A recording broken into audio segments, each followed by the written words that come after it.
No ma ei teagi, kas praegu olen õnnelikum mina või minu kõrval 6-aastast hobuste võitja Kullo Kender, palju õnne! Sa võitsid Eesti sporthobusega.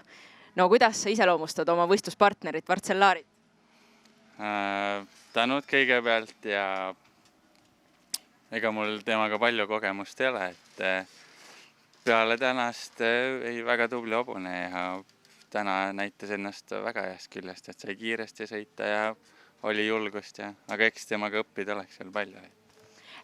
Kullos osaled temaga erijõudluskontrolli pilootprojektis. Kuidas sa iseloomustad seda? Väga tore projekt, et täpselt, et hobusomanikel on võimalus viia oma hobuseid nagu välja, et sõitjad saavad katsetada ja sõitjatel meil on ka tore, et saame uusi hobuseid proovida, et väga tore programm ja läks selle koha pealt nagu meil täkkesse ka, et nüüd sai võidet, ega muidu ma ei oleks selle hobusega kokku läinud ka. No näed, ja muidugi minu tänane küsimus, kellele hoiad Tokyos sina pöialt? Eks naabrile Kristapsile ikka tuleb hoida, et nüüd ta Baltikumist esmakordselt läheb, et Kristapsile. Ja Eesti sporthobused?